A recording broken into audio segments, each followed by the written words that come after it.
I don't remember all the disasters. There were disasters. I remember one speech where I had like a vision for the shul, and I kind of clashed a little bit with the president at the time, and we weren't really on the same page. And I kind of went ahead with like my vision, and he didn't like what I was saying, or he didn't agree with it. And he was like whispering from behind me, like on the pulpit, like, "Rabbi, it's time to sit down," which is like pretty, like, that's pretty crazy. I mean, not too many people heard it, but I heard it. That was like not an ideal moment. You know what I'm saying? So Rabbi Dovid M. Cohen served as a communal rabbi for decades. Congregation Shomrei Torah in Fair Lawn, New Jersey, Young Israel of the West Side in Manhattan, and Congregation Or Torah in North Woodmere, New York. But Rabbi Cohen is also a lawyer, family counselor, an author, speaker, podcaster, and an entrepreneur, and he currently serves as Senior Relationship Officer at the Orthodox Union's Yachad division. But if there's one thing that wearing all of these different hats has taught Rabbi Cohen, it's the delicate art of balance. In this enjoyable episode of the Maggid Method, Rabbi Cohen and I discuss how and when to use candor in your presentations without making your audience too uncomfortable. And sometimes people think it's too much. People don't want that. I remember I once went for a praba for a pulpit position, and interestingly enough, I shared my personal journey and story as my sermon for the tryout Shabbos. And I got feedback that people were uncomfortable with it. Like they felt it was too private or too much. How to present sides of an issue without alienating a portion of your audience. You have to be careful. Like you have to be very delicate. Like not that, some rabbis like are very powerful and they'll say their political positions and they don't really care, but those rabbis tend to be, I think they have that's like a love them or hate them type of rabbi. And how to try your hardest without getting down on yourself when you fail. You have to kind of learn how to modulate your emotions, how people are reacting, not taking things personally, like focusing on what your message is, what your goal is, and realizing that you're not going to please all the people all the time. Plus, we talk about what your goals should be when you get up to deliver a drasha. I think when you're speaking week after week after week, I think it's a lot about kind of presenting yourself as a personality that people ideally are going to look up to, are going to want to seek guidance from, feel that they can relate to, that their children will be able to have a relationship with. I learned so much from my conversation with Rabbi Dovid M. Cohen, and I'm sure you will too. So now, without further ado, here's my conversation with Rabbi Dovid M. Cohen. And you were a rabbi for, 18 years? Give or take, yeah. That's a long stretch. I'm thinking about speaking. I kind of grew up in a family of speakers on some level. My maternal grandfather, Rabbi Meir Feldman, was a YU Musmach. He was a pulpit rabbi for many years. He was a fundraiser for yeshivot that gave him a context to speak about what he was passionate about. And my mother also kind of inherited the speaking gene, I think, from her father. And whenever we had family smachot, she was kind of like the speaker of the house, very, very articulate. My mother would work hard on her speeches. She'd have note cards, and she had certain lines that were kind of like her pat lines that we almost like we knew were coming within the family. So I definitely had a natiya, kind of an orientation towards speaking, presenting. It wasn't something that scared me, and a lot of people they may compare public speaking to death and to taxes and things like that. Like for me, it wasn't. Not that I never get nervous or never had anxiety about speaking. I definitely did, but in general, it was something that I embraced. It wasn't something that I was afraid to do. It was something that I felt I had a knack for, or something that I enjoyed. And early in my career, I took homiletics in Yeshiva University Smicha with Rabbi Haskell Lickstein, Shlita, he should live and be well. And I learned different styles of speaking. I enjoyed listening to certain speakers that really spoke to me. And then over time, you kind of begin to kind of cultivate your own unique style and, that gravitate to your own strengths. But I'm certainly like a student of speakers. Like I like a good speaker. I appreciate it. I try to, I don't speak. It's interesting because I don't speak every Shabbos anymore. And so it's very different when you're kind of living in that world where you're speaking every Shabbos, you're speaking at events during the week. Like I don't find myself in that world anymore. Right. So my communication is relevant in terms of, in the context of writing, in the context of my own podcast. Like I definitely do public speaking, but it's a little bit different than the week in, week out drasha. But again, I'm happy to reflect on back in the day, kind of how I approach different things. Yeah. Where was your grandfather arrived at? He was a Rav in a few different shuls. He was actually the Rav in Englewood, New Jersey, at Avas Torah, the very big shul. I think he was one of the early rabbanim there. Went like in the maybe 1940s or 50s, like kind of when it was a tiny little shul. Then he was in Bridgeport, Connecticut, and then he came to a place called Judea Center, which was I think in the Brownsville area of Brooklyn. My grandfather, I have a son who's 15 who's named after my grandfather. So, and my grandfather passed away when he was in his 90s. So just to give you a sense, it's been a while. My grandfather was also very involved with the RCA, the Rabbinical Council of America. He met a lot of dignitaries in his life.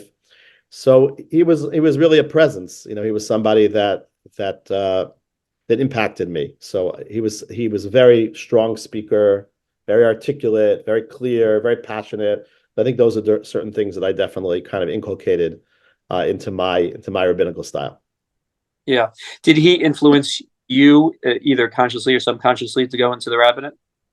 Absolutely, absolutely. When people ask me kind of what was the impetus to go into the rabbinate, so I often will say that he was the first impetus, because he was somebody who spent a lot of time in my house. He used to travel between Florida and Israel, where he resided later in his life, and then kind of, excuse me, there was like a 6-week gap usually when he would go from one place to the other, and often stay by our home in West Hempstead where we lived at the time. And I'd really get close with him, and we'd spend a lot of time, and he would impart his wisdom. And he never said to me, Dovid, go into Rabbanis, but I think just by who he was and I was a little boy. I remember as a little boy, even, he would take me around when I still have some memories of him as, in his shul when he was still was in the pulpit.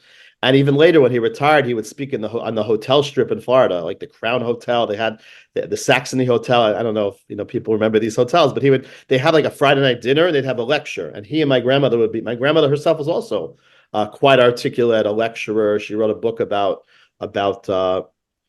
women in Tanakh. So I definitely came from a family that was well educated and committed to imparting Torah. And I remember even going as a teenager with them to some of these hotels for a Friday night meal, and then my grandfather would speak, and he had some jokes that he opened up with, because I think, if I remember, my mother's name is Chevy, or that's her nickname, Batsheva Chevy, and my grandfather had some joke. I don't remember exactly, but it was some joke about I named her Chevy, not Cadillac, or something like that. But it was a good, like an opener in terms of, certainly when you're speaking, you want to be Moshe, you want to draw on your crowd, you want to grab their attention. That's certainly like kind of the, everything goes after the Rosh. So you certainly want to, different styles. Some people say something dramatic, some people say something unexpected, some people say something that's funny. If you have a great joke, it's a great way. Some people are better at that. I don't think I'm like the funniest guy. I could tell like a good story that maybe will, shift people's attention. But some rabbis are great. Like every week they can like an amazing joke. Like I don't think that's my style per se, although I appreciate that. And when I have a good one, I'd love to do it. But some people are really great at that. Yeah. So what was when you became a rabbi, was he still involved in your life? Did he get to... No, I think, unfortunately not. I think he wasn't so well towards the end of his life. So when my first rabbinical position was in Fairlawn, New Jersey. I was a rabbinic intern, assistant rabbi to Rabbi Binyamin Yudin in Fairlawn, which was an amazing experience, which also very much catapulted me forward to a career in the rabbinate at that time. I spent 5 years by Rabbi Yudin's side. Rabbi Yudin was a model in many ways, frankly, not as a speaker. Like that wasn't really Rabbi Yudin was more of a teacher than an orator. So I don't think like in that sense my style was very different than his, and he would give me feedback and commentary, which was helpful in my younger years. But it was clear to him and to me that we were very different stylistically in terms of our presenting style. I think for me, what changed a lot over my career trajectory was like early on, I was very scripted. Was very much would write out my speeches, and even when I had a hiatus because I went to work in law. And I think I had about a 7-year hiatus between when I was a rabbi in Fairlawn to when I came to the Upper West Side as a rabbi. And on the Upper West Side, speaking was a very big deal. Like it was a large room, and the pulpit was very center stage, and most of the congregants you only interacted with on Shabbos morning. So it was kind of like a very big deal in terms of the sermon. And I remember also like writing it out and sticking to a script. And ultimately I gained the confidence like to be able to leave the script behind and be able to work off an outline and to be able to kind of be more myself. And I got that, there's different styles and people appreciate, like Rabbi Norman Lamb, Rabbi Lookstein, like some of the great orators of the past generation, they were very scripted. They would write everything out. And that's a style even to today. Like I think at the Jewish Center, which is one of the prominent shuls in Manhattan, you'll see the rabbis kind of working off a script. In KJ, that's a model. I kind of veered away from that at a certain point. I felt it was hindering me and harming me in terms of not fully being myself and sticking to it. You have to decide, like you want to have the perfect formulation of every comment, or do you want to connect with your audience more?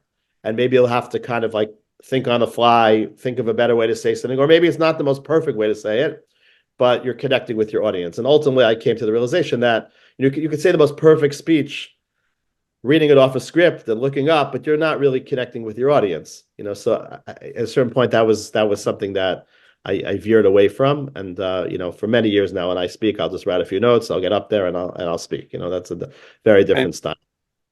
And it also takes a little bit of a confidence because you feel you're not going to come across as so polished or sophisticated. Maybe judge you for that. So that to de-anchor yourself from your notes is it can be very frightening for people.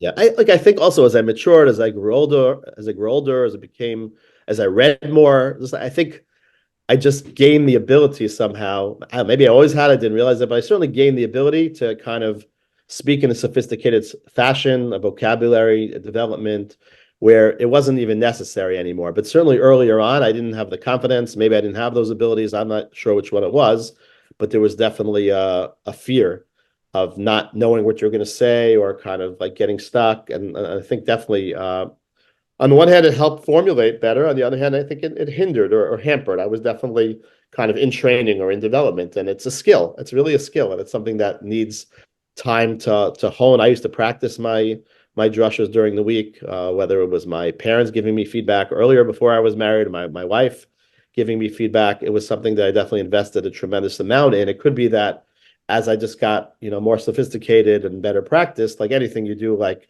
Malcolm Gladwell, like you do something 10,000 times, you become a pro at it. I think there's a certain, just the more, if you have an innate ability and you're doing it over and over and over and over, right, you tend to become like, it's become second nature, right? And I think a lot of the really good speakers out there, whoever, your audience may, believe are the best speakers out there today, you just see there's just something, it's just natural. You don't even think about it anymore. So I think, however good or bad I am, like it's definitely it happens to be I'm speaking this coming weekend at a Yachad retreat, and I'm giving the drasha, and it's like again, so I'm gonna have to prepare this week, and I'm speaking at a Pesach program, and I'm gonna have to. But again, these are not things I'm stressing about. I'm saying like I'll sit down at some point this week and I'll put together a few thoughts and I'll go. Like it's not, but I wouldn't have done that like 20 years ago. I'm saying like I would have like spent the whole day like scripting a speech and practicing it. But again, that's just a function of like having done it for so long. It's not something that I have to really think about too much. I don't mean the content. I mean just the whole process of it is just right up there. Even though I haven't done it in a while, like I haven't done it so frequently, it'll kick in. Like, and I'm confident that it will. Yeah, I think they call it an unconscious competent. That you don't have to think about it. You just achieve that competency and just can. Yeah.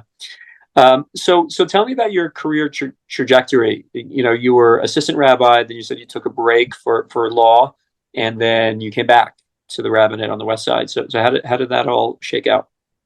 I was 5 years in Fairlawn. It was kind of started off as part of the smicha program at the time. Maybe it still is. You had to have like a rabbinic internship if you were in the pulpit track. So my third and fourth years of smicha, I was fortunate to get this opportunity to work with Rabbi Yudin, who was really a very unique rabbinical figure. And then I stayed on 3 subsequent years post smicha when I was learning in the kollel at YU, and stayed on kind of as an assistant rabbi there. But I was also doing law school concurrently, and I kind of came to an apex where I completed my law school and my rabbinical training, and I kind of had to decide what I was going to do. And the community also at that time I was single. I got married a little later, and they wanted, if I remember correctly, they wanted to have like a a full-time assistant with a rebbitzin who was going to be able to live in the community, and my personal situation didn't allow for that. And I was anyway interested in pursuing a career in law, kind of to explore it. And I had some nice offers from big prominent law firms. So at that point, the community and I decided to go different ways, and I decided to go into law, and I practiced for about 4 years. And in those years, I really wasn't.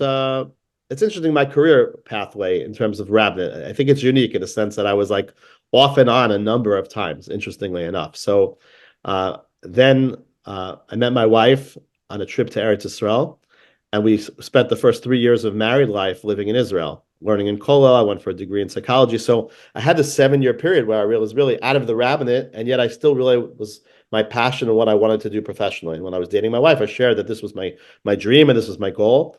And when we were in Israel, we were looking for rabbinical opportunities to come back to the States. And I got an opportunity to come to the Young Israel of the West Side, which at the time was it was in early development. It had like a rich history. It kind of had fallen off for a long time. It was kind of back on the upswing. And I came there to be like an associate Rav to like a much older Rav, but the older Rav was happy to give me the pulpit. It wasn't like he wasn't looking. He just wanted to kind of be the figurehead of the shul, but he was happy to give me the pulpit. And it was exciting. And the shul literally sat like 1,200 people. It was like a massive cathedral style shul, like 800 seats in the men's section, 400 in the women's section. It was really exciting, like, in terms of from the speaking opportunity, from the relationship opportunity with a very young kahila. And I did that for almost a decade. I did that. And then those seats were full on a Shabbos? No. I mean, not regularly. On a regular Shabbos, there were ebbs and flows. On a regular Shabbos, early on, there were about 150, 200 people in the pews. There were special Shabbatot where we had 700, 800. If there was a lot of times people on the Upper West Side would rent the Young Israel for their smachot, because a lot of people davened in Shtiblach, and then for a simcha, they wanted a bigger space. In the height of our success, at certain kufot, in our almost decade of time there, we had about 500-600 people in the pews. Full was rarely ever. I mean, that's a lot of people. Yom Kippur was 600-700 people. So there were definitely points where I was speaking to a very, very large crowd. But week in, week out, that was a challenge because you're in this big cathedral style sanctuary and you only have like a small amount of people relative to the space. Very tricky in terms of speaking. And particularly if you're on an elevated pulpit and people are very far away from you, how do you connect with them? It's different speaking style in a small room towards like a big. I happen to have like a pretty I have like a booming type voice, or kind of like a voice that could project, right? So yeah, that's just, you either have that or you don't. It's not easy. It's a strain. But I felt like it's interesting. Last year I was in the Pesach program and I spoke felt like a gazillion times. And some of them weren't like a 10-15 minute drasha, no biggie, but like an hour lecture could be really, really draining, like on you emotionally, physically, if you're like talking a lot of that time. As I get older, I don't know. I remember when I was younger, I don't think it was such a problem, but I find it's not as easy anymore. I find like it's really it can be taxing. It can be, you have to modulate your voice, you have to be careful, but it's not, maybe because I don't do it as frequently, but it's definitely but back to the other points. I was a very long time doing that. And then even for 2 years subsequent to the Young Israel, the West Side, I was doing consulting at the OU with rabbis, actually. So I was coaching rabbis, I was working with boards, and I was doing a lot of scholar in residence opportunities. So that's a different type of speaking. Like that's the best type of speaking, because like you can use your best material like multiple times in different contexts. I have the shtick that I do different Pesach programs every year, so I can use the same material. Like I don't like to repeat because then I have to come up. But it's whatever. It's you go with what comes your way. So it's interesting. And then I actually was in a pulpit here in North Woodmere for about 4 years also, until about COVID. So but then I'm out of it again. So like I've really got in and out. Like it's interesting. So I've had times when I'm speaking regularly. I've had times when I'm not speaking as regularly. So it's interesting. Hey there, fellow podcast listeners. There's a secret that great public speakers know. Did you know there's a method for cutting straight through to an audience's heart, grabbing their attention and holding it, and making a memorable impact with your presentation? The best speakers in the world utilize it, and now you can too. every time you get up to speak. Download your free Maggid Method of Public Speaking template at maggidmethod.com. maggidmethod.com. The Maggid Method will teach you how to find your authentic voice, craft meaningful presentations, manage people's attention, and build unbreakable bonds with your audience. Go to maggidmethod.com and download your free copy now. Now let's get back to the program. So tell me what it was like speaking to in the Young Israel over there. Like, what was, so many people and professionals, and what kind of things you spoke about. What was how do you approach it? It was a little intimidating. Like I had some Rabbi Benji Blech. He may be somebody good, by the way, just to have on your podcast. He is, I think he's about 90 years old today. He's is considered a really great orator. Was the rabbi of Young Israel of Oceanside for like 40 years.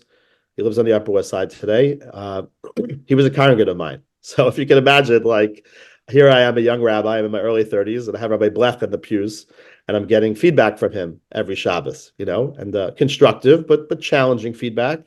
And I had some very sophisticated balabatim. So, there's a certain like high level of expectation, in terms of a sophisticated piece of Torah, the presentation, the message, not to give musar. Like people are very sensitive to that. You had to be very careful with. But I really thrived on it. Like I thrived on it. Like it was really, it was challenging. It was exciting. It was interesting. I think a lot of rabbis, like at a certain point, you become bored with it. Like, okay, like been there, done that. I used to love like bringing in other speakers to like hear scholars in residence. It's always good. Rabbi Lamb used to say, it's great to have a break every once in a while for your congregants and for you to kind of retool and to regroup and to be able to, it's very hard to have your A material every single week, right? Especially if you're busy. I had other jobs going on. I was, I had people I was involved with. You can't spend, all day and all night crafting a drasha. So definitely was interesting, and there were ups and downs. I had a complex crowd, like different people needed different things, right? So you always have to think about who is your message for, and then I also had a lot of people that weren't so interested in hearing, which is also challenging, right? When you have an audience at times that's not, you can sense they're not paying attention, or you can sense that they're even like talking in the middle of a drasha. Like, so that's, again, there's some shuls where like, this is like, what I'm saying is like heresy. Like the rabbi would never experience that.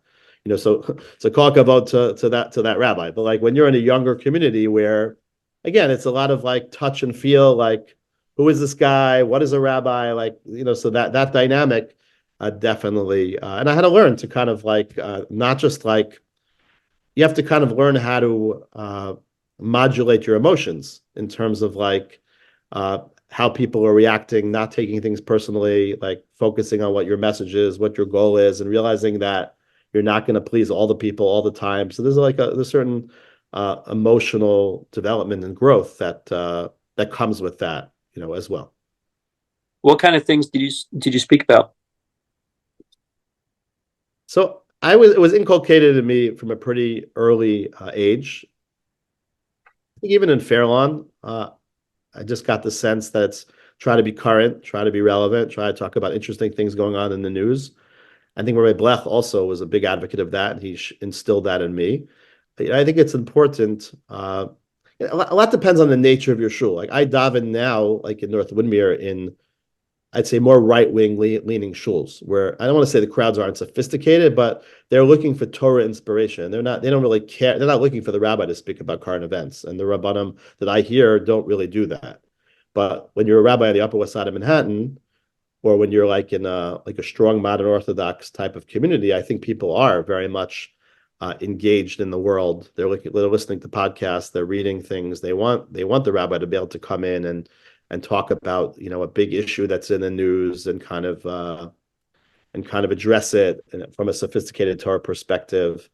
It's not easy. Like it's not easy. Like I remember once talking about it's Omed al Parak, sadly. Like I remember once talking about hostage trades and deals. And there was a time when Israel at some point made a trade for bodies, not for living soldiers, and it was very controversial and different people. And I think I took a position at the time for whatever reason, that that it was praiseworthy that Israel did what they did to bring bodies back. And I remember a few people got very angry at me, like, that's ridiculous. Like, so it's like interesting. Like, you have to be careful. Like, you have to be very delicate, like, not to, some rabbis like are very powerful and they'll say their political positions and they don't really care, but those rabbis tend to be, I think they have that's like a love them or hate them type of rabbi. I think often you want to be shabbat chodafesh. You want to try to like kind of don't want to take sides on issues always. I think you just want to kind of show that you're relevant, you're current, and therefore they can. A lot of it is a tool. You want people to come talk to you during the week, or you want people to feel comfortable with you as a mashpia in other forums and other contexts where you're going to interact with them. And the pulpit is really, I think, an invitation to share with them that you're the type of personality that they want to look up to, that they want to learn from, that they may want to have a relationship with. So on some level, I think I try to view it. Now, if I'm going to speak on a Pesach program, it's 8 days. I'm not going to see most of the people ever again. You have to think about what's the purpose of your speaking in that context. But I think it's a good question. Like, I'm going to speak this weekend to like a group of Yachad staff and advisors. Like, you always have to think about, like, I think in those like one-off contexts, you want to give like an inspirational message, something that's going to uplift, something that's they can walk away with something that's going to be tangible for them to make an impact on their life. I think when you're speaking week after week after week, there it's a little more, Rabbi Beryl Wine talks about this in one of his books, like it's a little bit about kind of similar themes, packaged differently. You're trying to subliminally communicate certain messages to them. And at the same time, I think it's a lot about kind of presenting yourself as a personality that people ideally are going to look up to, or going to want to seek guidance from, feel that they can relate to, that their children will be able to have a relationship with. So a lot, the context of where you're speaking and who you're speaking to and how frequently you're speaking to them, I think actually makes a very big difference. I think one has to be sensitive and aware of that. Yeah. So I know you've written a couple of books on some topics that are the human struggle, challenges, things like that. How much of that would you say you incorporated, those types of themes in your drashas? So I was, you alluded to this a little earlier. I tend to err on the side of vulnerability. I try to be as real as I can. Like, I have a child with special needs. I write about it. I would speak about it. I found it would be impactful because my son Yedidya, who was actually just calling to me, he is in shul. When we were on the West Side, he was much younger. Today, he's like a very contributing member of the shul or Torah here, where he davens and where I used to be the rabbi, and so people know him. So I think it's meaningful to people when they I do a lot of speaking now in terms of in a different way. Like, I put out a lot of content. I share excerpts from my podcasts. I put out things on WhatsApp chats, videos, short things. So why am I doing that? What's the point? Like, WhatsApp status. Like, so that's also a pulpit of sorts. It's not what we're talking about exactly, but it's about like giving people 30 seconds or 60 seconds of meaning of, people have short attention spans nowadays, right? There's a whole movement of like meaningful minute. Like you want to give people, something, that uplifts, that's meaningful. So look, I'm a human being, I'm not going to share everything. It's like, it's, you don't want to vomit, like it's too much. There are things there are boundaries. There's some things that are exquisitely private. There are things in my life that I've never shared. I don't per se intend to share. Although I've had the thought, like, hey, I'd love to write an article about X, Y, or Z, but it's not really fair, like, to people in my life who, would violate their privacy or maybe make them uncomfortable. So you can't share everything, and there may be things in myself that I don't necessarily want to share that I've gone through. But on the other hand, the more you can be, I got this advice from Shirley Besser, who is a renowned author and writer who was my editor for many years when I wrote for Mishpacha magazine. He would say, like, the more personal it is, the more it's going to resonate with people. The more real it is, the more people are going to want to kind of touch that material. So for better or worse, like, my son was something that I spoke about frequently. Are there other life challenges that I write about a little more in my books, because that's not like for a huge audience. It's kind of like you have to take the effort to actually read my book. So if you care enough to read my book, I don't mind per se sharing, with you, but they're not necessarily for mass publication or mass consumption. But yeah, I think by the way, and sometimes people think it's too much. People don't want that. I remember I once went for a praba for a pulpit position. And interestingly enough, I shared my personal journey and story as my sermon for the tryout Shabbos, and I got feedback that people were uncomfortable with it. Like they felt it was too private or too much, or I didn't know them yet. And that was very definitional to who I was at the time. This was a life-altering event, having a child with a disability as your first child. But I learned later in life when I tried out for other rabbinical positions that maybe that wasn't the smart. You have to listen to feedback, right? You have to assess it, and you have to be able to figure out if the feedback is nonsense or if it's meaningful. And bottom line is, here I am, I'm trying out for a position, I'm trying to connect with this kahila, I'm trying to get them to hire me as their Rav. If maybe that wasn't comfortable for them. And then subsequent times when I tried out for positions, I steered clear from that. I didn't even mention it because I felt like now, and we can debate back and forth if that's, some people say, no, it's beautiful. Of course you should share that. And some people may say not. And again, everybody, the world 2024, the way people feel about, children with disabilities or grown-ups with disabilities is very different from 2000 and, 2000 or, there's constant evolution in that regard. And, when I was early in my career and I was trying out for different positions, it was a different stage, it was a different time. So you have to be extraordinarily aware of your context, of who you're talking to, of who's listening. And it takes a level of sophistication, I think, and experience to kind of to soak that in and to be aware. I don't think I was always super aware. A lot of times, like I'm going to talk about what I want to talk about. And like as you get older, you recognize like that doesn't fly. So that's in terms of what you're writing about. That's in terms of what you're putting out there. I was talking to somebody just this morning in Starbucks and sharing with me something, a sensitivity. He was sharing with me he's a wealthy guy and he gives a lot of charity, but he was saying he doesn't love when he sees sometimes people involved with organizations flying to interesting places and they're promoting their organization, but he's like thinking like they're doing that on my dime. Like, so live in a world where people are always flexing on social media, but I think it's important to be aware and be cognizant of how things are being taken in by people that are seeing it. And I think a lot of times we think how we'd like it to be perceived, but we're not necessarily. I always talk to my wife about this, like there's intent and there's impact. And a lot of time, this is relevant to speaking too, a lot of times like we're focused on our intent, but we're not always cognizant of what the impact is. Now, Balabata they'll often give you a lot of feedback, whether you like it or not. So, when you're in that forum, you'll actually get a lot of feedback. I think if you're a rabbi, I've been in situations like this where you're speaking week after week after week and nobody's giving you any feedback. Also highly problematic, right? Obviously something's missing because people they're not engaged with what you're saying. Either they're tuned out before you start, or it could be it's you, it could be it's them. But either way, I've been in situations where I get no feedback, and that's very painful because it's a siman that it's not a good shidduch. It's not something's not going. Yeah.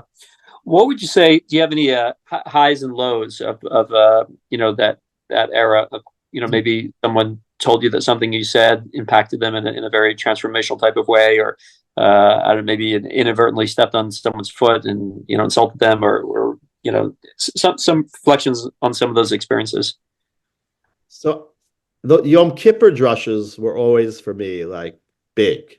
I used to put a lot of time and effort, and I would speak much longer. I'm a big believer in short. Like I go to shul sometimes the rabbanim speak 30, 35 minutes. I mean, it's mishugana to me. I don't get it. I mean, could be that's what the tzibur wants. I don't know. Like saying that that's not what I think makes sense. Really try to keep it 10, 12 minutes, at most 15, like, on a special Shabbos. Can't say it in that amount of time, then you can't say it. But Yom Kippur is a little different. Like people are in shul all day. They're really, so I used to love those drushes, and I used to love people who really were coming once, twice, three times a year. Rosh Hashanah, I found in my shul was like people came for shofar.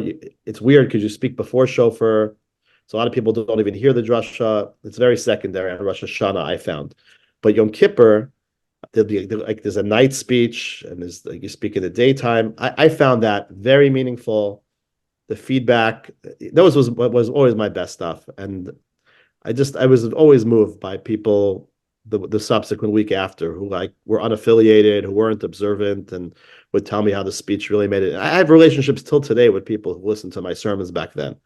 And that's very gratifying. I try to have a short memory, so I was a little bit more of a hothead. Like I was very like opposite. I want to do things my way. Like you can't do that. Like you're not on the same page with the president. You don't get up and like say a vision to the whole community that he doesn't like. That's not smart. I'll be honest. But that being said, like that'll always stick out, like, like Rabbi, I think you've said enough. Like, sit down, like, like whisper. That guy didn't say it like in front of the whole kahila, like loud, but I heard it. Uh, Wow. yeah, I mean, I think once or twice, it's always difficult when there's things percolating in the community, like in many communities, it needs to be addressed, but you have to be so careful how you address it publicly. Like, you don't address it publicly, they think you're like, what's with the rabbi? He's not in touch. If you address it publicly, but there are different factions on different sides, you're inevitably going to alienate. It's hard. It's hard. Those are really hard. So, yeah, I mean, it goes more to the, at some level. I'll give a mushal, like, there's marriage, right? And there's the chadrei chadarm of the marriage, right? There's the intimacy of the bedroom, the marital bedroom. I double as a marital therapist at times, so you can talk about kind of like, you talk intimately with the couple about kind of like what the world perceives, what the kids see, and then like there's really just the husband and wife in their bedroom, hopefully, right? And what's going on in those different places. So I would say, I never said this before, but as I'm thinking it through, like the pulpit is also kind of a little bit like, it's the opposite of chadrei chadam. It's very public, but it's really just kind of a function. It's kind of an inner sanctum of a dynamic relationship, a marriage between rabbi and congregants. And that pulpit is going to be a function of kind of the dynamic between the rabbi and the community. So the closer the rabbi and the community are, the more in sync they are. I think the more kind of the more the chadrei chadarim, the more kind of the intimacy of like that once a week get together is going to be effective. So you can't really talk about what we're talking about in a vacuum, right? You have to kind of address that it's a function as well of kind of like the relationship that's been built through that pulpit and through a lot of other interactions. And frankly, there are a lot of rabbis who are not great speakers. I'll be honest. There are a lot of rabbis who are just not super talented orators, but they are masters at a lot of the other aspects of the craft. And that makes them beloved, and that makes them super successful. And they have incredible careers, and they're there for a very long time. Like in the scope of like what a rabbi does, the pulpit is really like a small aspect of it. So again, it's important to contextualize and to appreciate and understand kind of like it's a tool. It's like one of the tools that the rabbi has in his toolbox, but not to put too much into it, not to put too much stock, not to put too little stock. And again, it really varies from community to community, the size of the community, the expectation, who were your predecessors, so on and so forth. So it's I think today, like I think there's less and less importance on it. It's my general feel. Most people don't daven in these cathedral style shuls anymore. I don't see it so much today, like as being what it once was. Especially after COVID, I think even it downgraded even a little bit more. All right, I'll ask you just one last question, which is I always ask if you had two pieces of advice to set up a rabbi for success. It could be speaking related, not necessarily, but as he enters into the rabbinate, two pieces of advice to set him forward on his best foot. What would you say? I think a rabbi really, really has to love the people that he's working with. I think the rabbi has to see the opportunity to help people grow. But I think you really have to respect them and love them, and they have to feel that respect and that love. And I know that in positions where I didn't succeed, in retrospect, when I think about it, it was a function of authentically maybe not being excited enough about the people I was working with. And I think people are not dumb. I think they know when you're not into them, type of thing. So I think if I can, and again, and maybe and that may be hard for people, and maybe that is a simon that maybe that's not a role for them. But I think the rabbis that are really successful that I see, I think they have. Again, I'm not saying exclusively has to be this, but I see that rabbanim that really, really authentically feel privileged to be in a position that they're in, and really, really respect the people that they are shepherding, and the people feel that love and they feel that respect. I think those people are super, super successful. In the context of speaking, communicating, I think it's just helpful to Like you have to know Torah, right? That's the bread and butter. You have to be a learned individual. You have to love Torah. You have to care about Torah. You want to impart Torah. That's ultimately what it's about, right? But at the same time, I feel that to make yourself interesting, you need to be well read. I like to read a lot, like beyond Torah. I love biographies. I love learning about interesting people.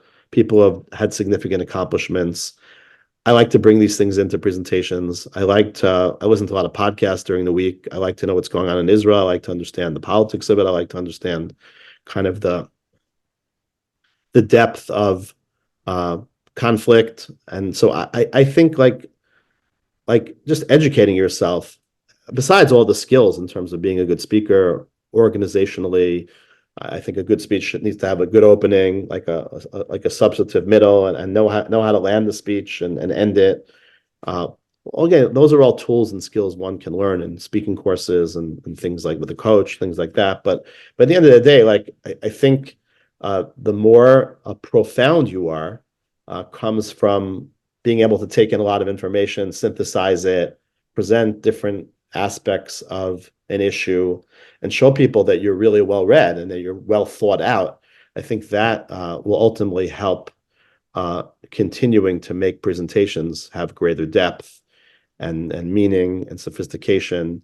And I find when I've had opportunities to speak in communities where they're not like so inclined to secular education, I think when you bring that in a way that they're comfortable with, I think they're very blown away by that too. It's like, wow, like you're opening up new vistas of them. And I love that. Like when I'm listening to Maggid or presenters, and they're bringing in sources that I'm not familiar with or things I've never really heard before, been exposed to, I find those are the most riveting type of presentations because like I'm really gaining something fresh and new here, right? I don't need to just go hear somebody who can say the same thing I can say, right? I want to hear from people that have vistas of knowledge that I don't possess, that I can really grow from. So I think that's something for people to think about. I think just to summarize, right? One is loving the people that you're speaking to and working with, and two, again, that's a long-term type of relationship. And two, I think just making yourself as well-read and as worldly as possible. I think that makes you a lot more of an interesting person and gives you a chance to connect with a whole array, a greater diversity of people if you have that level of sophistication. Amazing. Thank you. Thank you so much. Can you tell us where we can find your books and any booking information if someone wants to book you to speak? Sure. Thank you for asking. So I have a website, which is a great way to communicate with me and has a lot of my links to my content, RabbiDovidMCohen.com. So on my website, you can find great ways to reach out, great exposure to where to order my books. You can get samples of videos, lectures. My podcast is something, a Jewish Philanthropy podcast, which you can find on that website as well, is something that I spend a lot of time and energy on today. So it's introducing people to different types of philanthropists, people that contribute to the community financially, time, otherwise. We've done over 100 episodes already, so that's a great place to connect with me. Sure, I always welcome social media, all the different channels. I welcome opportunity to meet, to greet, to deepen relationships, to come speak in your community, however I can be helpful. Amazing. You've been listening to The Maggid Method, and I'm Daniel Steinberg. Are you enjoying the show so far? I hope you're finding value in all the insightful conversations coming your way, and I'm grateful for all the time we get to spend together. Now, I have a small favor to ask, one that can make a big difference. Your feedback is invaluable to me. By taking a moment to rate and review this podcast, you're not only showing your support, but also helping it reach new heights. Picture this: more reviews means more visibility. More visibility means more incredible guests lining up to share their stories and expertise with you. So, if you're enjoying what you're hearing, how about making some magic happen? Scroll down, tap that rating, jot down a few words. It's that simple. Your action today can pave the way for even greater experiences tomorrow. Thanks for your support. Learn more about the Maggid Method at maggidmethod.com, maggidmethod.com. Thanks for listening. Bye-bye.